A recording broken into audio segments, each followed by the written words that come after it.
Welcome back from the lunch. I will tell you more about 60 gigahertz equipment for point-to-point and point-to-multipoint. As I told you before in the opening, my name is Vestus Rīdiņš, and I work in, as you know, I work in company MikroTik. What are the main differences between 2.4, 5 gigahertz and 60 gigahertz equipment? Nowadays, one of the minuses for 2.4 gigahertz equipment is that the frequency spectrum is very crowded and there are a low available channel count because the frequency range is very narrow, and most of the user gadgets are working on 2.4 gigahertz, and but there are also pluses for the 2.4 gigahertz equipment because you can reach higher distances, and the 2.4 gigahertz waves better penetrates through objects, so you can get pretty much stable connection even if there are no line of sight. When it goes to the 5 gigahertz spectrum, on the upper range, there are DFS radar detection frequencies, which may interrupt your wireless link uptime, and the channel widths are rapidly increasing. We also recently introduced 160 megahertz channel with devices, and the frequency range has only limited space for channels. But there are many pluses for the 5 gigahertz equipment because it has a higher throughput than 2.4 gigahertz, and there are a lot more available channels than it is for 2.4. When it goes to the 60 gigahertz or 802.11 AD protocol, there are minuses that can be classified as pluses because the frequency wasn't used for radio communication because it has a very high oxygen absorption. But why it is a plus? It is a plus because if you have a point-to-multipoint setup nearby, the devices will less affect each other because the oxygen absorption will decrease the radio performance in some cases. There are also, one of the minuses is currently low distances, but we are constantly working on it. We have wireless point-to-point link in Riga, which is working over 5 kilometers. Then there are also, of course, great pluses for the 60 gigahertz frequency range because the throughput is much more than it is for 2.4 and 5 gigahertz. Actually, the throughput speed is higher than 2.4 and 5 gigahertz total throughput together. And one of the main pluses is that the frequency spectrum is relatively free because currently only 2.4 and 5 gigahertz frequency ranges are mostly almost fully occupied. Here we can see a graph where you can see that in 60 gigahertz frequency range the attenuation over decibels over kilometers is the highest, and when the frequency goes further, coming closer to the 70 gigahertz frequency range, it gets a little bit better. But yeah, this was the main reason why in the past engineers did not prefer to use this frequency because almost 95% of the energy was used to heat oxygen. This is wireless wire kit. The device is used for indoor applications. It has a pre-configured 60 GHz radio plug-and-play configuration. It means that you take it out of the box, connect it to the power supply, and you will have a running gigabit wireless link. It has a very powerful CPU, and the max power consumption is only 5 watts, which is, I would say, a very good number. It also supports 802.11 AFAT PoE standard, and currently the range can be extended up to 200 meters or more. I would say indoors it is fully enough. If you need to connect like multiple points in like this type of exhibition hall, it is more than enough, and you don't need to put cables everywhere. So yeah, I would say it's a great solution to get rid of unnecessary cables. The device also has beamforming and point-to-multipoint. Beamforming means the device will automatically calculate the best antenna radiation patterns. And currently, the device supports up to 8 clients for level 4 license. The channel bandwidth is 2.16 gigahertz. It is like 2 times all the 5 gigahertz and 2.4 gigahertz frequency range together. The total ERP for the device is under 40 dBm, and the device is certified under 302.567 regulation. The antenna consists of 32 antenna elements that works together to reach the best signal quality and to reach the highest throughput. And also the antenna sweeps between 64 antenna patterns, and it uses the best one in the current location. The wireless coverage for the device is close to 100 degrees. It means that if I would use a device here on the stage, it would cover both sides. And price for a kit of 2 devices is under $200 or $198. It is also possible to buy WAP 60G and WAP 60G AP separately. The hardware is the same as it goes for the wireless wire kit, and basically the functionality is the same. And if you want the device, which is a client version, it comes with a license level 3 for a price of $99.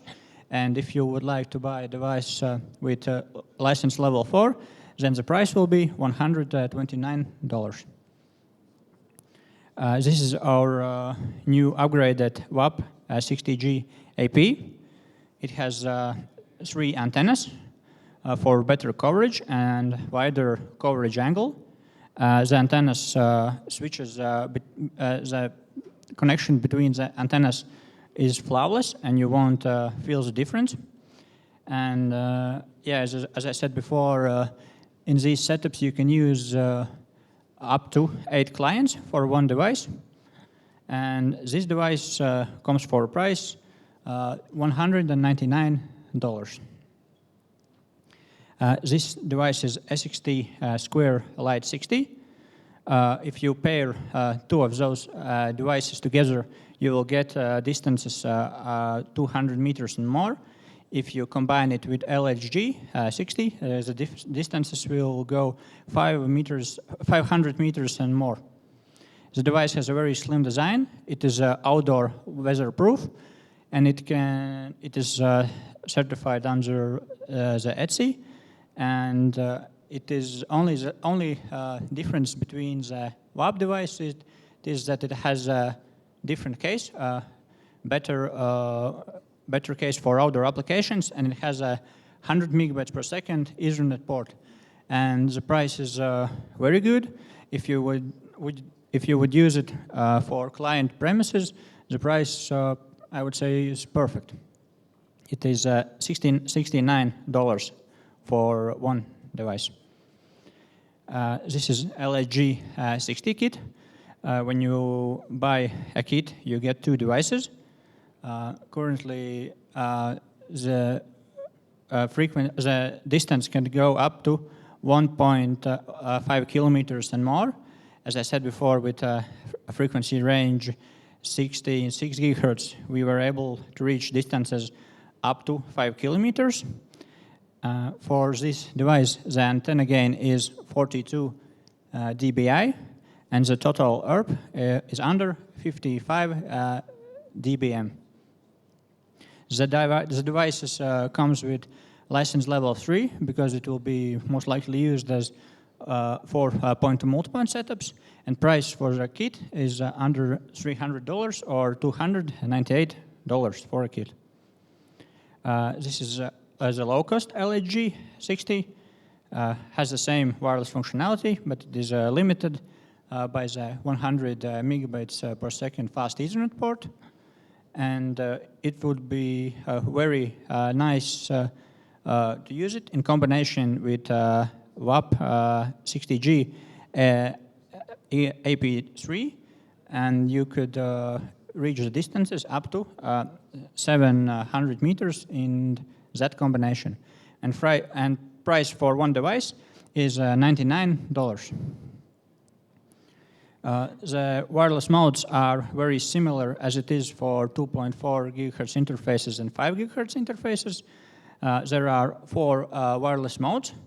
AP bridge, which is for point-to-multipoint setups, bridge, which is for point-to-point, station bridge, which will be used for the client device, and sniff to check when you are aligning the devices if you see the other end is sending any beacons. The configuration under interface 60G is very easy.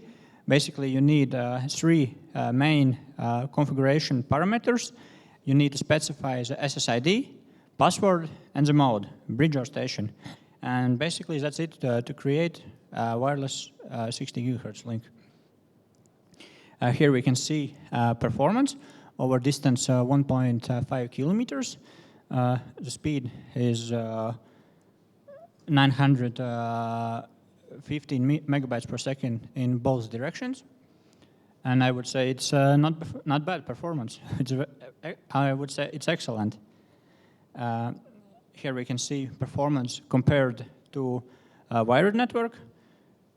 The device can match wired connection when it goes down to 256 bytes packets.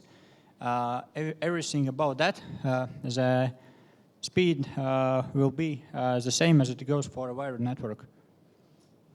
The tests were done with RFC 2544 certified equipment, and also you can test the device at your office or at your customer location to test the real life performance at the site. Here we can see the graph where we can see that the performance matches at the 256 bytes packets. When it is less than 256, then the performance a little bit differs. But usually the packet sizes are used above that. Of course, there are different type of scenarios. We added the point-to-multipoint support that was experimentally added to Rotor's version 6.41. To create a point-to-multipoint setup, you will need at least a level 4 license to connect more than one device. And each connected device is treated as an individual interface. And and currently one point-multipoint AP supports up to 8 simultaneously connected clients. All of the devices are mutually compatible. You can create a setup which is more appropriate for your setup. The devices can be easy to deploy and configured. It won't give you headaches because the configuration is very easy. And currently, it is the fastest point-to-multipoint solution at this price range when we take into the account the throughput performance. Here we can see different distances when we combine WAP 60G or WAP 60G X3 with LHG 60 over a distance of 900 meters. We can still get 100 megabytes per second total throughput. But if we would, require at least 1 gigabit, then the device should be used around 800 meters. Of course, if you will use two LHG60 device or LHG60 Lite device, the distance will be much more than this. Recently we added new features, recalibrated antenna sectors to increase distance over 200 meters for WAP 60G devices and maximum distance for wireless wire. As I said before, in Riga we have a link which works stable over distance of 5 kilometers and more. There was added RSSL for monitoring the signal strength. It would give better insight to measure the quality of the link. Also, there's a distance measurement tool, which is very accurate, with precise, which can be as precise as a couple of centimeters.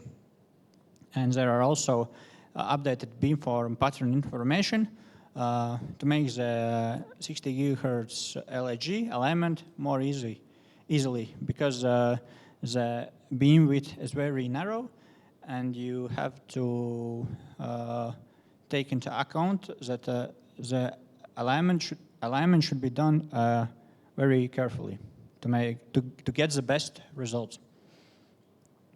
There have been done more improvements in beamforming efficiency, throughput improvements when the link is fully utilized, improved point-to-multipoint throughput performance, added fourth and fifth channels, 64.8 and 66 gigahertz, which will reach higher distances due to that these frequencies are less absorbed by oxygen.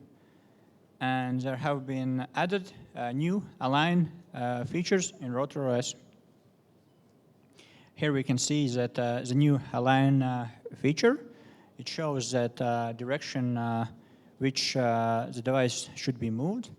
Currently, the device should be moved 11 degrees to the right and 26 degrees up to reach better performance. There are also some alignment tips.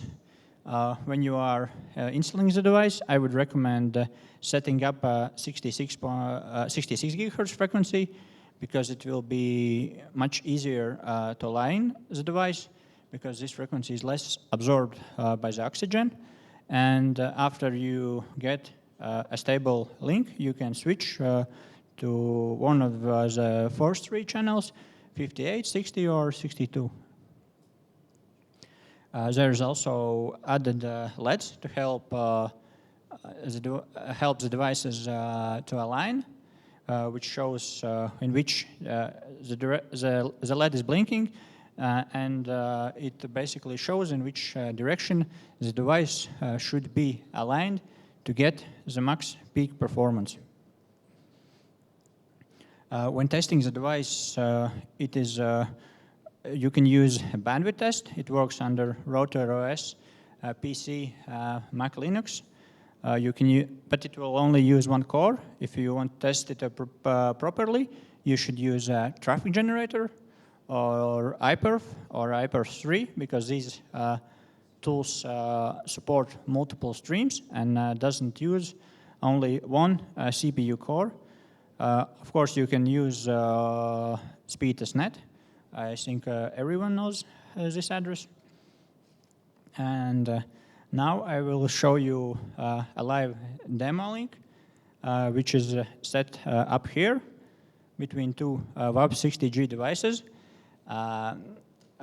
Before I start the test, I need to tell you that it might fail because I have bad experience with live demos. I hope this won't be the case, and we will see great performance.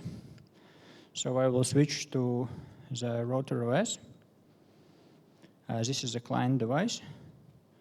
I have already created a packet template. As you can see,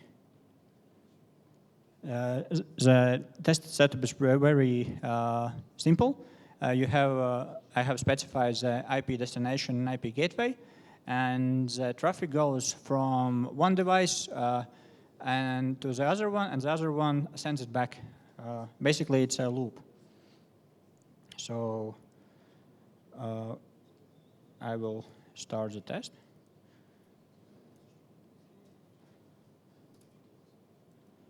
Now we can check. Okay, just a second.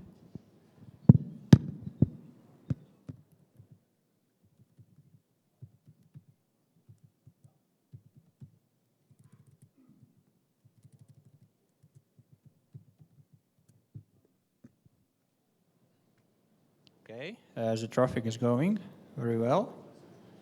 Now we are seeing throughput of 900 megabytes per second. Download and upload.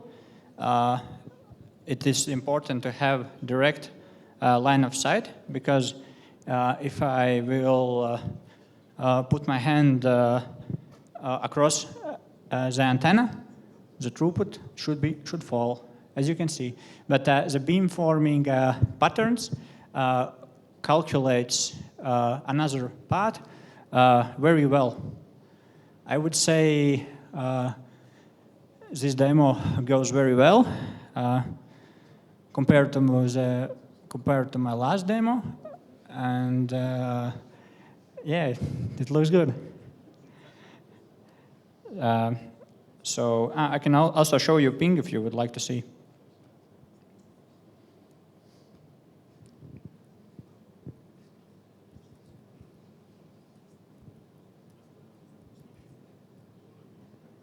The ping is very good.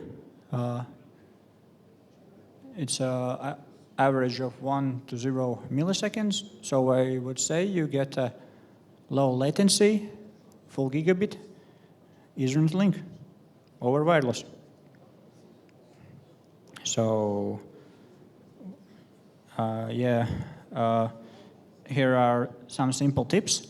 To start a traffic generator, you need to go to tool traffic generator start, and to stop it, you do the exact same, but instead of start, you set stop.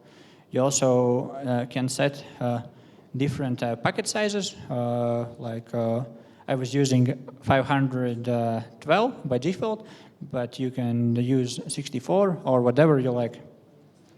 Thank you for your attention. Maybe you have some questions? Okay. Then that's it from me. Thank you very much.